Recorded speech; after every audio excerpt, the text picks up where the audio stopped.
श्री स्वामी समर्थ तुम्हा सर्वांचे आपल्या यूट्यूब चॅनलवरती मी अगदी मनापासून स्वागत करते। तुमच्या मनातील सर्व चांगल्या इच्छा स्वामी महाराज पूर्ण करोत हीच स्वामींच्या चरणी प्रार्थना करते आणि आजच्या व्हिडिओला सुरुवात करते। आजच्या व्हिडिओमध्ये आपण पाहणार आहोत ते म्हणजे धनत्रयोदशी किंवा लक्ष्मी पूजा जेव्हा आपण करत असतो तर त्यावेळेला त्या पूजेतील एक वस्तू उचलून आपल्याला आपल्या पर्समध्ये, पॉकेटमध्ये किंवा तिजोरीमध्ये किंवा ज्या ठिकाणी आपण पैसे ठेवतो किंवा आपला जर व्यवसाय असेल तर व्यवसायाच्या ठिकाणी ठेवायचे आहे, ज्यामुळे आपली पर्स असेल, पॉकेट असेल तर त्यामध्ये पैसे जे आहेत तर ते नेहमी राहतील। म्हणजे काय तर माता लक्ष्मी जी आहे तर ती आपल्याकडे स्थिर राहील। तर यासाठी आपल्याला हा उपाय जो आहे तर तो करायचा आहे। आता फक्त आपण एखादी वस्तू उचलून आपल्या पर्समध्ये किंवा पॉकेटमध्ये ठेवली म्हणजे लगेच आपली पर्स किंवा पॉकेट पैशाने गच्च भरेल असं नाही।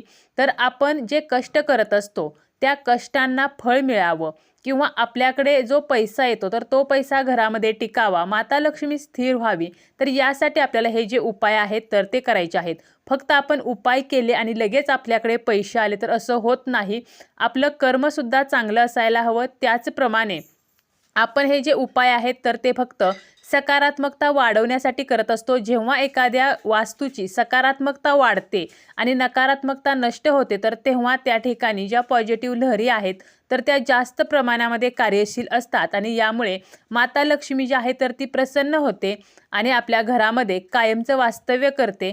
कारण माता लक्ष्मी जी आहे तर ती अतिशय चंचल आहे, ती एका जागी अजिबात थांबत नाही, एका घरी ती कधीही स्थिर होत नाही आणि म्हणूनच आपल्या ज्या आर्थिक गोष्टी आहेत तर त्यामध्ये नेहमी आपल्याला चढउतार जो आहे तर तो पाहायला मिळतो। कधी आपल्याकडे पैसा टिकतो तर कधी तो वायफळ खर्च होतो आणि म्हणूनच आपल्याला हा उपाय काही खास दिवशी आपल्याला करायचा असतो आणि धनत्रयोदशी आणि लक्ष्मीपूजन तर हे जे दिवस आहेत तर ते दिवाळीच्या सणांमध्ये अतिशय महत्त्वाचे दिवस मानले जातात।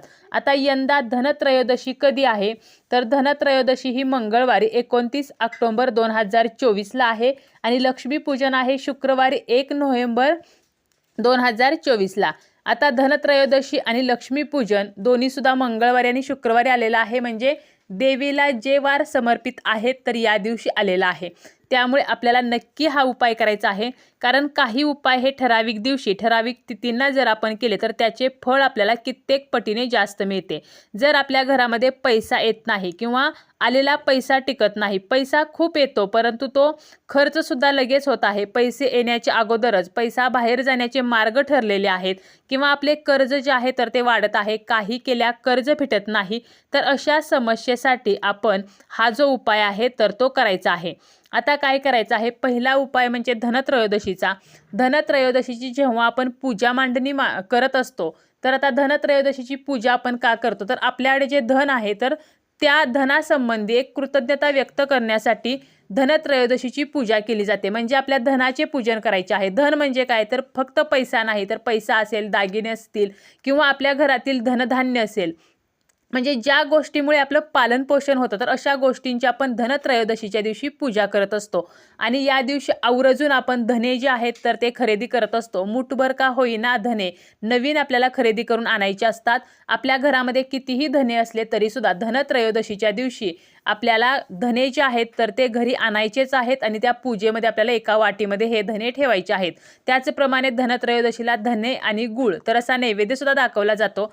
आता आपल्याला काय करायचं आहे, ही जी पूजा आहे तर ते आपण मांडल्यावर त्यामध्ये ते धने ठेवल्यानंतर आपल्याला रात्री किंवा दुसऱ्या दिवशी जेव्हा आपण पूजा उचलतो तर त्यावेळेला यातील दोन जे धने आहेत तर ते आपल्याला गुपचूप उचलायचे आहेत आणि आपल्याला माता लक्ष्मीचं स्मरण करायचं आहे आणि हे धने एका लाल कागदामध्ये किंवा एका लाल छोट्याशा कपड्यामध्ये आपल्याला बांधायचे आहेत आणि आपल्या पर्समध्ये किंवा पॉकेटमध्ये एका बाजूला ठेवायचे आहेत किंवा तिजोरीमध्ये जरी ठेवले तरी सुद्धा चालतील।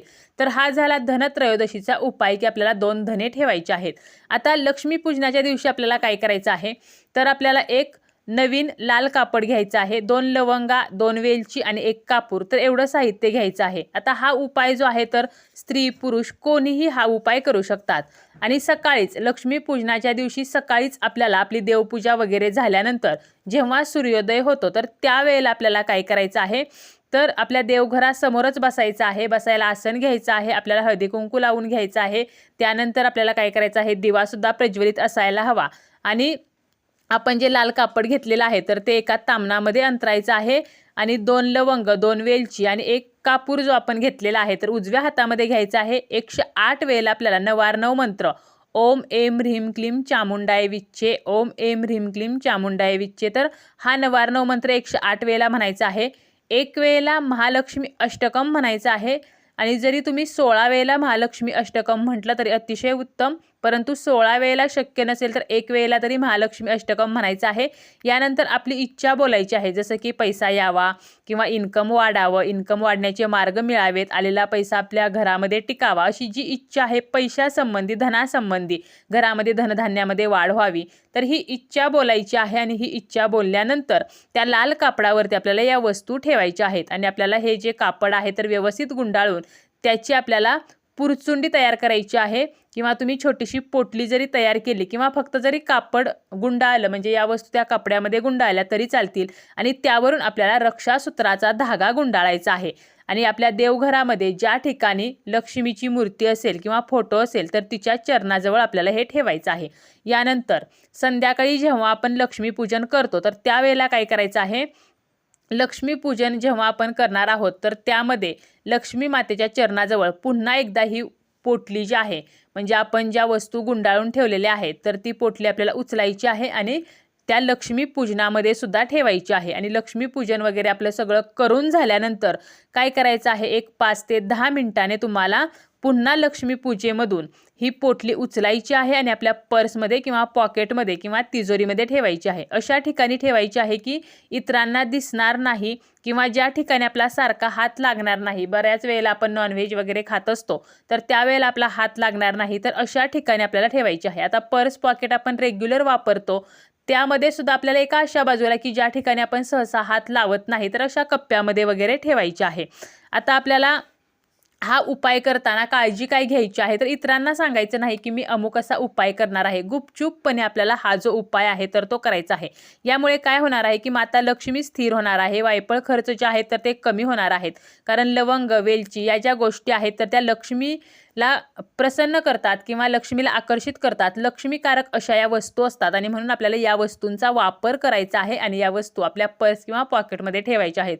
तर तुम्ही दोन्ही सुद्धा उपाय करू शकता. धनत्रयोदशीला धने ठेवू शकता आणि लक्ष्मीपूजनाच्या दिवशी तुम्ही तशी पोटली सुद्धा बनवून ठेवू शकता किंवा दोन्हीपैकी एक उपाय जरी केला तरी सुद्धा चालेल. यामुळे काय होणार आहे तर आपल्या आर्थिक ज्या समस्या आहेत तर त्या नष्ट होतील आणि आपल्या घरामध्ये धनधान्यामध्ये सुद्धा वाढ होईल आणि पैसा येण्याचे जे मार्ग आहेत तर ते सुद्धा आपल्याला मोकळे होतील.